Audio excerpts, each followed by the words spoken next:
Hello, everyone. My name is Colin McCutcheon, and this is the first episode of a two-man, four-episode podcast analysis on Kono Katachi, also known in English as either a silent voice or shape of voice. I'll let my partner in this collaborative project introduce himself. Hello, everyone. My name is Patrick Warintu, and I'll be the partner in crime for this podcast. This episode will focus on introducing a silent voice and the historical context surrounding the film.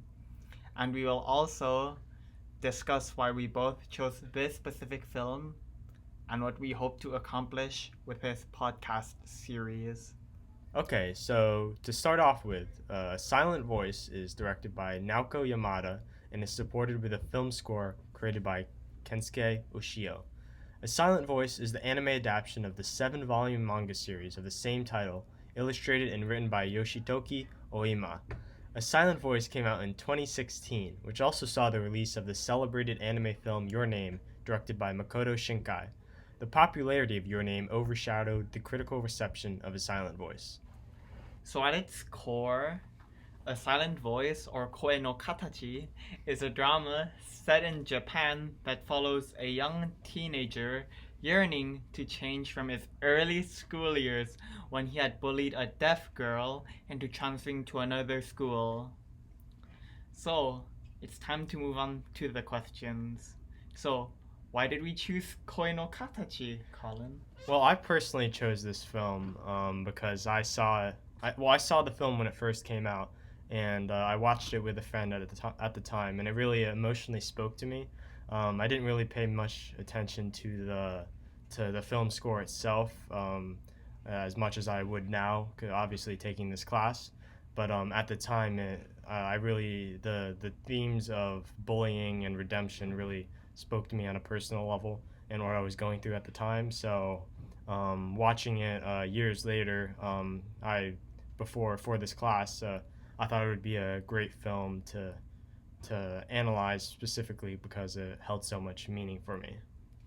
I chose Koe no Katachi because it was an anime film and I don't watch very many films.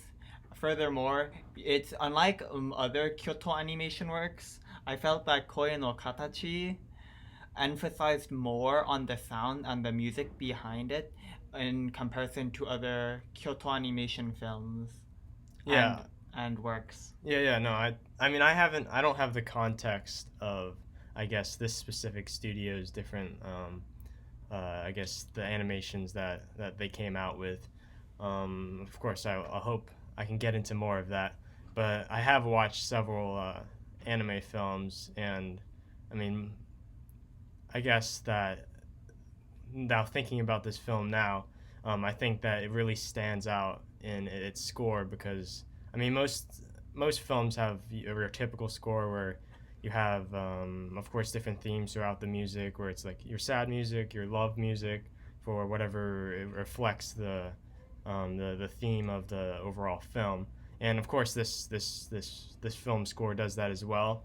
But I think it's particularly unique because it kind of intertwines the use of silence with how it touches upon like societal concerns, specifically topics such as like self-acceptance, isolation, suicide, and self-forgiveness. And I don't really see that in other films, specifically animes, which I mean, just talking what we mentioned before, Your Name, or which was a movie that came out this year. I think it had a starkly different type of, I guess, film scoring where it had original songs placed in it, written by this Radwimps group, and they were great songs. They really fit the, I guess, the theme of that film.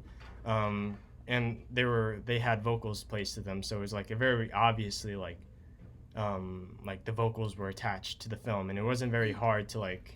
Yeah, it seemed like almost like the music was trying to battle for attention in a way a little bit. However, Koe no Katachi's music seems to really harmonize itself within the film and the actions the characters each have on each other.